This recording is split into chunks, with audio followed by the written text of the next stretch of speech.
basketball season going so far for you? Oh, it's going well. Our team is coming together. We just had an exhibition game which we played really well in. We saw some good things, and we're just excited to get the year officially started. Yeah, and let's talk about this GoFundMe fundraiser that you're doing. Why did you decide to be part of the college challenge? Well, I have two young nephews that have hydrocephalus, and they were diagnosed with it since birth. And I know what it feels like to be with them throughout that process and how hard it is. And even though they're babies, they can't talk much. I don't want to see people or anybody go through that tough times. And surgery from birth, that's pretty tough to deal with. But I have a soft spot for all people with any diagnosis. But knowing that my nephew has those, it really hit me hard. Yeah. Describe to me. I'm sorry. Can you Yes, that's perfect. Yeah. Yeah. Can you describe to me the sacrifices, the challenges that goes behind having, both of your nephews, just having this condition? Yeah, well, it definitely is a lot of sacrifices because it takes more time to do everything with them. It takes them a second longer to learn, even though they're the most happiest babies that I've ever met. And I love to be with them. I can hang out with them all day long. They're the coolest kids that I've met. But it just takes a lot of time and patience with them, and I love to do it. Those are my guys.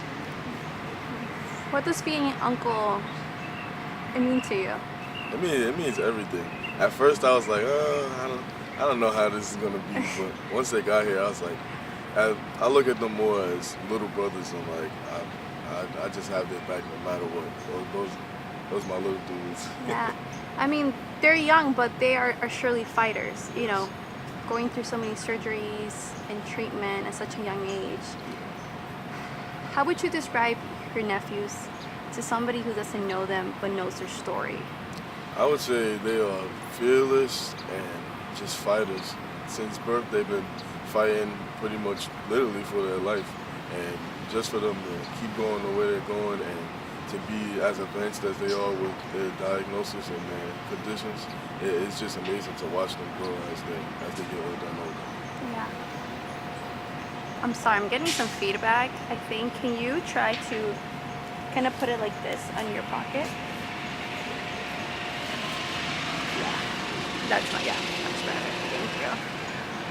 Awesome. And what is your goal, besides just raising funds for the Hydrocephalus Association, what is your ultimate goal? Do you want to spread awareness, make it more known?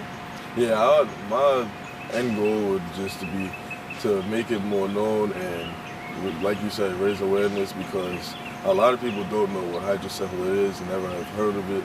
And I've had friends that have never heard of it until I brought my nephew around. And just to bring the awareness up and to see like how people can help each other out in these type of ways, it would be a really big change and can help more than anybody even knows. Yeah, you have a lot on your plate going on. You have school, you have basketball, you have your family responsibilities. And how do you make it work? How do you make everything work and being there for your family emotionally and still being 100% in the court?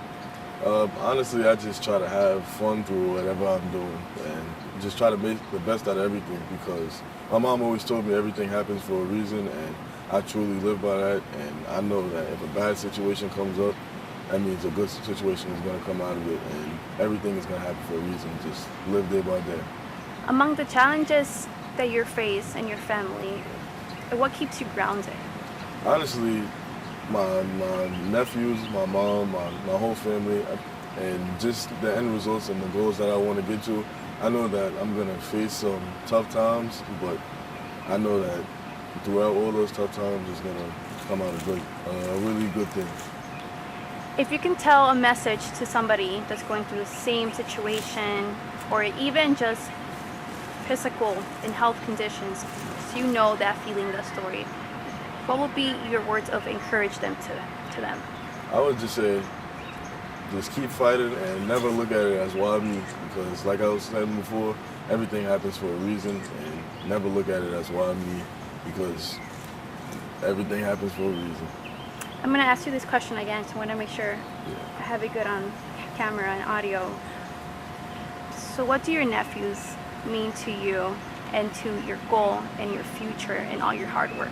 They mean everything, because I want them to always look at me as a role model, and more, not only just an uncle, as a big brother, as just another man figure in their life. And I always want them to be able to come to me for anything that they need, no matter what it is, good or bad. I always want to be there for them and just show them the true ways of life. East Tennessee has a very big love for you. What is your message in response to them? It seems like, they always have your eyes on you. Yeah. No more than what I can say is just I love Vol Nation, and I know Vol Nation loves me. I always got their back no matter what, and yeah, I got their back. And in preparation of tomorrow's game, what's your thoughts, your spirit, your emotion, especially as a student here? Oh man, I can't wait for it. I know we're gonna get them, and yeah, they know what to do. Them boys is ready. Vol Nation, let's get ready. Anything you want to add, John? If you don't mind me, I asked you this off camera, Zakai, but will you be able to watch the game? It's at 3:30, obviously. Will you be able to watch the game, or maybe would Coach Barnes be nice and cut you guys a break so you could watch it?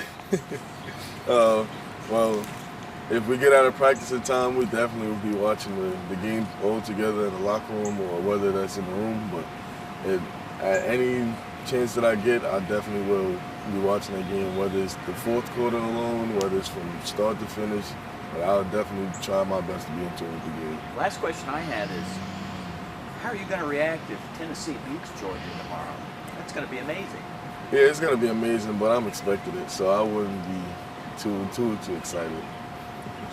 I'm good. You good? I want to ask you one more question. What are some of the life lessons that you learn in the court that you transfer it into your everyday life with your family and your nephews? Yeah.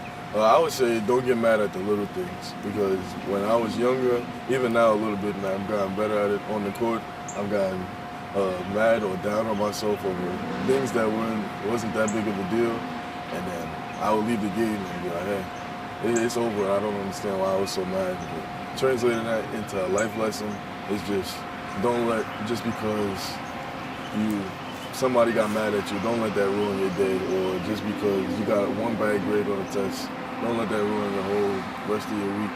Just keep moving on and things will get better. Yeah. Keep moving forward and pushing. Yep. Love that.